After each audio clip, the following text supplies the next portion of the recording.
quando que você acha, assim, que a gente pode começar a ver o dividendo da Klabin melhorando um pouco, assim? Hoje você compraria a Klabin? Não, mas assim... Quando você faz a cobertura de bancos, né? Você falou de Banco do Brasil. Algum outro que você acompanha no AGF Análise ou hoje só Banco do Brasil?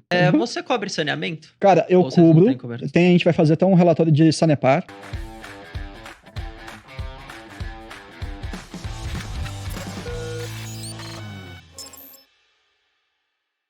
Bom, uma querida minha é a Klabin. Klabin, vamos falar dela. Klabin é uma empresa que teve um trimestre bem complicado, né? A gente viu que apanhou, não teve jeito, os resultados foram todos vermelhinhos, queda, mas é aquela queda assim, Figueira, né, 100%, a MP27, 28 também voando, o Caetê que por questões regulatórias ainda, é só pingos nos is, mas tá caminhando super bem. Eu fico assim, cara, como é que eu vou tirar uma fotografia de resultado de queda, o ROI que caiu bastante e tudo mais, e vou falar que o negócio ele é ruim? Não dá. Eu acho que o grande aprendizado aqui que a gente tem com o Klabin e com algumas outras também pontuais é nada cresce em linha reta. Não tem jeito.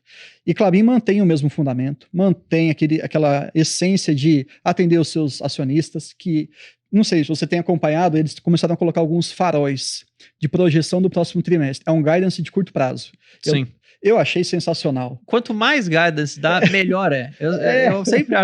Tipo, às vezes você pode nem usar aquela informação, mas só o cara tá dando, eu acho que isso já é um bom indicativo de que o cara tá ligando pro seu acionista. Exato, com certeza. E assim, eles estão colocando agora trimestral. Então o cara que ainda tá com um pouquinho de segurança, cara, acompanha. Vê se... Que é super curto prazo. 3 meses, pelo amor de Deus. E aí você fala assim, eles colocam lá um farol de baixa tendência, tendência neutra ou alta tendência. Então, preço de todas as linhas, demanda de todas as linhas. Então, você começa a dar uma leitura lá, você fala assim, cara, eles estão esperando que o próximo TRI vai ser tudo alto, ou neutro ou alto. Então, o que eu, acionista, estou esperando? Eu confio nesses caras. Então, me tragam esse resultado condizente. Se não acontecer, por que não aconteceu? E se aconteceu, parabéns, vocês foram competentes. E aí você vai criando cada vez mais uma segurança, uma confiança com a empresa. Tenho gostado bastante disso. Então, e eu vejo uma preocupação cada vez maior do Ivo e também do Cristiano de tentar traduzir e conversar com os investidores de pessoa física. Para explicar o negócio. Eu também acho. Sabe, até aquele guidance mais de longo prazo do EBITDA também foi passado. Ele veio aqui, o Marcos Ivo. Então, assim, é sensacional, sabe? Por mais empresas que façam isso. Você acha que uma coisa que tinha pegado, acho que a gente falou disso no último podcast, mas uma coisa que tinha pegado para alguns investidores era que o pessoal achava que finalmente os dividendos iam melhorar um pouco antes aí do último resultado. Não desse último, do penúltimo, na verdade. Só que aí logo depois veio aquele fato relevante de aumento de investimento, né, previsto. E aí, cai por água abaixo, teoricamente, esses dividendos melhorando. Quando que você acha, assim, que a gente pode começar a ver o dividendo da Klabin melhorando um pouco, assim? Substancial? Porque hoje a gente recebe uns 6% ao ano. Sim. Que, de novo, eu sempre falo pro pessoal, poderia ser 0. Eles poderiam falar que não querem pagar nada, porque eles estão investindo. Mas mesmo assim, eles estão pagando. Então a gente tem que até agradecer por isso, de certa forma. O cara tá crescendo e tá te remunerando ainda, hoje em dia. E a depender do seu preço, tem muito mais do que 6% de on cost, né? Muito mais. Mas quando você acha que esse dividendo pode melhorar, assim? Você tem alguma visualização ou você também nem gosta de fazer esse tipo de projeção? Polêmico, mas a minha resposta é nunca. Nunca. E eu vou explicar. Tá, vamos lá. Vai sair o corte. Nunca a Klabin pagará dividendos melhores. Por quê? Porque está na essência da empresa fazer grandes ciclos de investimento. Então, assim, acabou um ciclo, Puma 1, acabou, já emendou com Puma 2. É verdade. Acabou Puma 2, já veio Caetê. Que todo mundo achava que ia finalmente, agora acabou. Aí logo veio em seguida. Sabe? Aí veio Caetê, ainda tem, é uma bala na agulha, tem aquelas terras lá sobrando, os caras compraram tanta terra que agora eles podem vender, ou fazer um novo projeto, não sei. Aí vem Figueira no meio do rolo todo. E sempre muito organizado, sempre muito estruturado. Então, eu acho difícil, dada a história, 125 anos, né, esse ano, de empresa, você fala assim, cara, vai começar a pagar 9%? É difícil. Eu acho difícil. E aí eu acho que a visão do investidor para a Klabin, ela tem que ser feita de uma outra ótica. É da taxa de crescimento do dividendo. Que você falou do yield on cost. Então, eu comprei hoje no preço lá, sei lá, até um tempo atrás, um bom tempo, estava R$20. Beleza, aí começou a subir para 23, 24 reais. Se você está comprado a 20 e ela tende, com esses novos projetos, a entregar mais resultado, naturalmente seu yield on cost vai subir. Então, para o investidor eu falo, cara, esquece você ficar olhando 8% de Klabin. Porque se tiver, é uma mosca branca com olho azul. Uhum. Aí tá completamente fora do cenário. Porque me fala, eu pelo menos não lembro de ela ter um yield tão alto. Dividend yield eu nunca vi muito não, alto não vem mesmo. alto. Agora, é o que você falou mesmo. A depender do momento que você compra, seu on cost pode beirar 9. Pode beirar 8 e pouco. 8 naquele momento, nesse momento, sabendo que vai crescer. Exato. Então, é meio que... Lá, investimento nos Estados Unidos, o pessoal fala muito disso. Você tem um dividend yield muito mais baixo. Só que eles acompanham a taxa de crescimento. Uhum. Então, eu falo pro pessoal aqui no Brasil, na Klabin, olha a taxa de crescimento dos dividendos. Faz sentido. E aí você vai perceber cada vez mais isso aí se materializa. Não são investimentos ruins. Não, faz total sentido, é verdade.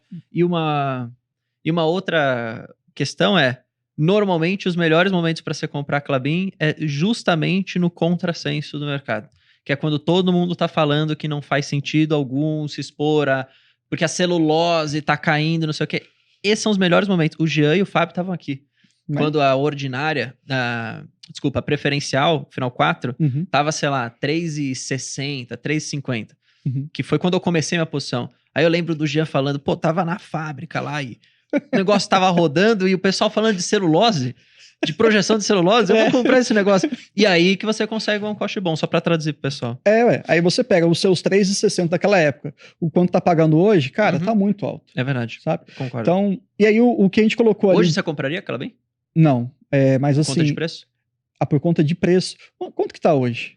Aqui, Klabin... Eu vou conseguir, eu abro aqui. 21,50. Afinal, sim. É 21,50. Cara, é que teve a bonificação, né? Então isso distorce um pouquinho, mas eu não diria que tá num preço ruim, não. Tá? Eu acho que, faltando algumas opções, eu compraria a Klabin, sim. Não é a primeira. Legal. Mas compraria. Legal. E aí, até falando um pouquinho do AGF Análise, a gente colocou ali a política do Hedge Accounting. E é muito Explica pro pessoal. Tá, resumidamente. Pessoal, pensa assim. E isso tá escrito no documento também, né? Tá no documento. Pensa que você tem uma empresa que ela tem receita em real e receita em dólar. Primeiro ponto. Maravilha. Só que não satisfeita com isso, ela tem dívidas em reais e dívidas em dólar. E, claro, cada uma delas está atrelada a taxas diferentes, de inflação, por aí vai. Fica meio bagunçado para você conseguir chegar num consenso do tipo, putz, qual que é o número real desse negócio? Você está exposto muito ao câmbio. A política de hedge accounting, sem entrar muito na parte técnica, é basicamente o quê? Ela vai atenuar esses efeitos de câmbio, e aí na hora que você olha o lucro líquido da empresa em relação à geração de caixa, a gente usa na Klabin o EBITDA, né? Você vê que ele está muito mais próximo, muito mais condizente. Os gráficos, eles conversam. Aí eu deixei como provocação, fiz a linha histórica. Quando você olha, tivemos no histórico de Klabin lucro negativo e EBITDA positivo. EBITDA pequeno e um lucro ali líquido completamente distante, por conta do efeito do caixa, do efeito do câmbio. E aí, depois de 2021, salvo engano, eles começaram a colocar a política de hedge account. Aí você vê os dois andando juntos. Pronto. Isso traz para a gente uma saúde financeira muito maior do negócio. E antigamente ela penava demais com essas questões cambiais. Até uma facilidade de projeção, né? Para você conseguir tentar projetar aí, pessoal que gosta. Com certeza. Então é isso que é a política de hedge account. Tem como a gente entrar mais? Tem, mas você sabendo isso e investe em Klabin, cara, você já está à frente de muita gente. Muita gente que às vezes até fala sem saber o que tá falando. Faz sentido. Eu queria também entrar um pouquinho, que você faz a cobertura de bancos, né? Você falou de Banco do Brasil. Algum outro que você acompanha no AGF Análise ou hoje só Banco do Brasil? Lembra, lá no AGF Análise nós temos um analista. Que é você. Então, eu só fiz por enquanto de Banco do Brasil. Tá. Mas está ainda no nosso cronograma fazer dos bancões todos. Legal. Santander, Bradesco. Pegar aqui um Banrisul da Visa, por mais que ele seja menor, mas é interessante. Tem até aquela questão lá do Rio Grande do Sul, se quiser citar brevemente, a gente pode conversar. Mas o que eu estou vendo? Banco do Brasil surpreendeu com aquele índice de eficiência, que eu achei um pouco assim... Eles falaram na teleconferência anterior, a gente vai trabalhar com 27, 28. Aí me apresenta 25. Eu falo, gente, mas o que está acontecendo aqui? Né? Eu acho que é um negócio muito redondo, muito tranquilo. Agora, Bradesco, falando um pouquinho já antecipando, porque o estudo está pronto já, eu continuo com a minha percepção que eu falei para você da última vez. Não vejo que é uma empresa para quem está começando. Tá descontado? E aí eu queria abrir um pequeno parênteses do PVP, não sei se a gente chegou a falar. Acho que da outra vez não, mas eu tenho falado bastante disso, acho que eu já sei o que você vai falar. Tô tranquilo. PVP é uma métrica muito boa quando você pensa em bancos, porque o patrimônio da empresa é basicamente dinheiro. Só que se você vai pensar assim, tudo bem, tem uma montanha de dinheiro, mas ele faz mais dinheiro com isso? Ou ele está queimando caixa? Uhum. Então o pessoal geralmente fala assim, um PVP igual a 1 para bancos é interessante. Calma lá. O banco ele é eficiente, ele tem boa governança, ele traz segurança e tudo mais. Um PVP igual a 1 não faz sentido. Uhum. Ele tem qualidade, um PVP 1,5, 1,3, talvez seja o ponto de equilíbrio. Banrisul, a gente está vendo, né, o Bradesco também, eles estão ineficientes em alguma medida. Aí, então, tá descontado. Opa, mas para um banco eficiente, será que não está bem precificado? Uhum. Então, é tirar essa ideia que as pessoas têm de que PVP igual a 1 é regra. Esquece. Ele vai variar. Uma empresa subeficiente, pouco eficiente, ela vai ter um PVP menor do que 1, e uma muito eficiente vai ter um PVP maior do que 1. Exato. Acho que era isso que você queria falar. Não, era mais nessa linha. Era exatamente nessa linha. E se quiser ir além ainda, eu tava colocando pro pessoal. Beleza, você quer olhar o indicador por indicador? E você quer comparar com outros bancões? Você pega 0,9 que tá Bradesco, valor patrimônio, e 0,9 que tá Banco do Brasil, valor do patrimônio. E aí, beleza, compara com a rentabilidade sobre o capital que ele tá te entregando. Bradesco tá te entregando 8 e Banco do Brasil tá te entregando quase 22. Então, desconto por desconto, olhar métrica por métrica, beleza. Então, qual que você vai por racionalidade? O desconto melhora em relação à rentabilidade, que continua sendo o Banco do Brasil, a minha opinião. Então, pra mim, eu falei isso, eu respondi isso ontem pro cara, por isso que eu tava falando.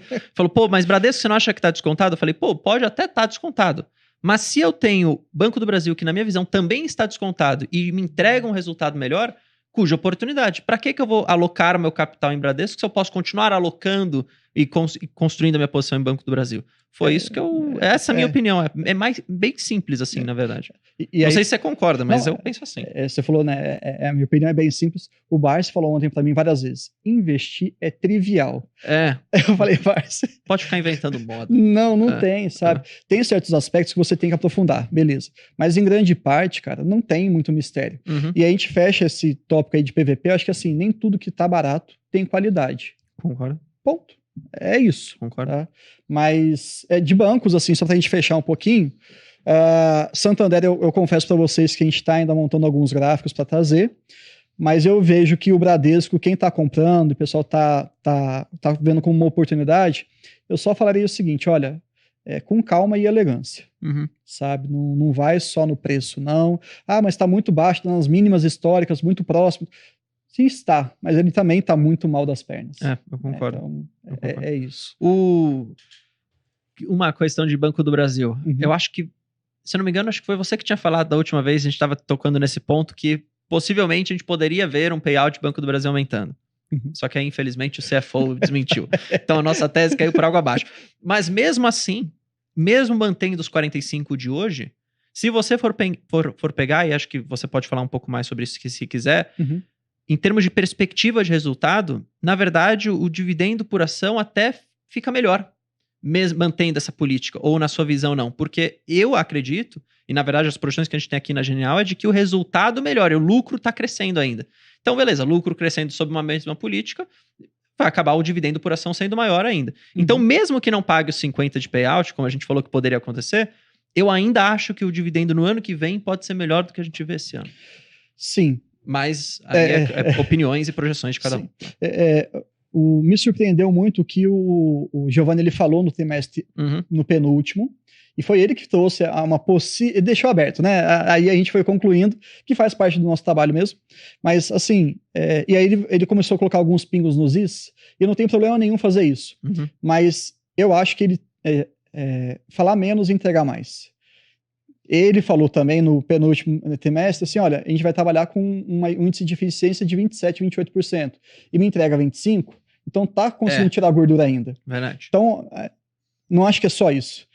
No final das contas, se ele mantiver realmente o payout ali naquela casa dos que tá atualmente, que eu tô super feliz, sendo bem sincero. Sim, ele já aumentou mesmo. Já saiu tá de 40 para 45. 45 tá excelente. Mas subindo e mantendo essa mesma margem de crescimento e tudo mais, cara... Pode estar 45, pode estar 50, mas está com uma rentabilidade muito alta. Salvo engano, o dividend yield projetivo lá do AGF está com mais de 10%. É verdade. Cara, me fala uma empresa que paga 8 vezes em um ano, que te dá todo o calendário.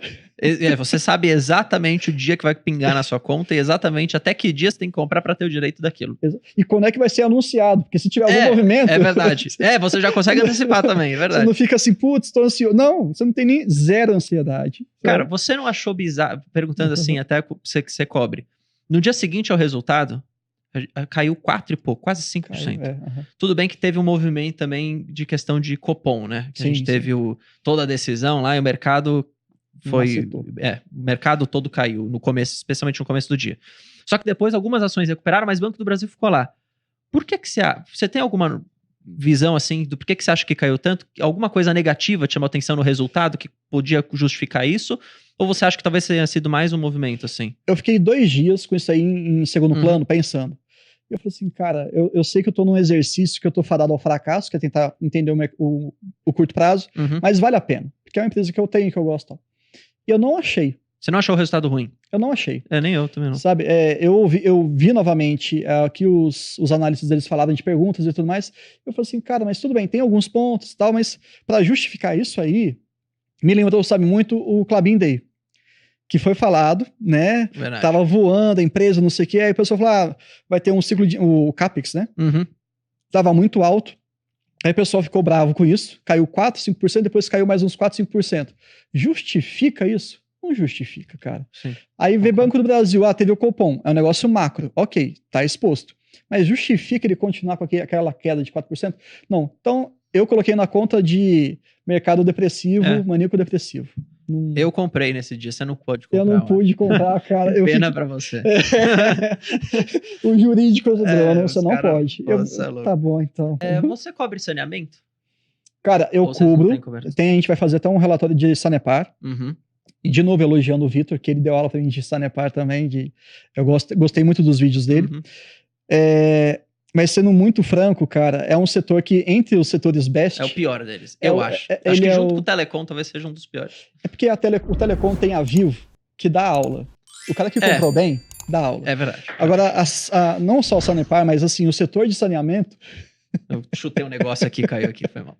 É curioso, porque você compara com os outros negócios, os outros setores, e fala, cara, é tão mais simples, o regulatório é tão... Né, o saneamento é muito difícil, cara.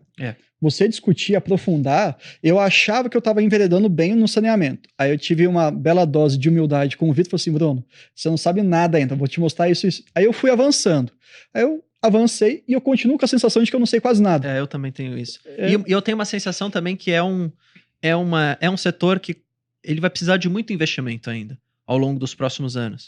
Então, para uma carteira que você, às vezes, separou as caixinhas de falar, pô, eu quero já que pagam bons dividendos, ou empresas no estilo Klabin que pagam mais cresce, eu acho que nesse estilo paga mais cresce, eu prefiro estar em Klabin do que estar em saneamento. Essa é a minha opinião. Pensa igual. Então, às vezes o pessoal fica perguntando para mim, né? Pô, mas por que você não tem Sanepar? Eu falei, cara... Não é porque eu odeio a empresa, eu acho. Mas é mais porque tem outras oportunidades tão mais óbvias, né? Não sei se você pensa dessa forma. E com desconto também, né? Que também estão baratos. Assim. E até um adendo pro pessoal que acompanha a gente na internet e tudo mais. Assim, por que você não tá comprando tal coisa? Pra ficar já meio que subentendido que o negócio não é bom. Mas não é isso. É porque o nosso dinheiro tem limite, né? Então, a gente tem que fazer escolha. Sanepar, só um adendo, e eu acho que você concorda também, o novo marco do saneamento, ele exige ali algumas métricas lá para 2030 e qualquer coisa. Tem muito tempo. Muito tempo. Só que Sanepar, Copasa e Sabesp já estão muito bem posicionados nisso aí. Falta pouco. Sim. É investimento bilionário? É. Mas se você olhar para o Nordeste, cara, aí é triste. É verdade. Então lá que vai ser a grande concentração, grande desembolso. Mas ainda que, por mais que você fale assim, pô, Bruno, então vamos descontar essa questão de ciclo de investimento, eu ainda acho difícil fazer a leitura. Me surpreendeu muito, por exemplo, eu não sei como é que tá esse ano, mas finalzinho do ano passado eu fiz uma análise setorial e eu comecei a perceber que não existe uma mesma definição para inadimplência. A Copasa calcula de um jeito, a Sanepar de outro e a Sabesp de outro. E eu falei, cara, como é que esses caras... E aí, talvez por uma falta de regulação, mas já tem muita. Né? Então, são vários pontos que você começa a ficar inseguro e eu falar... Aí você olha para o histórico de Sanepar, pô, é maravilhoso. A gente coloca lá no simulador histórico, você vê que rendeu remunerou o acionista muito. Mas isso não é suficiente. É verdade, concordo 100%. É suficiente.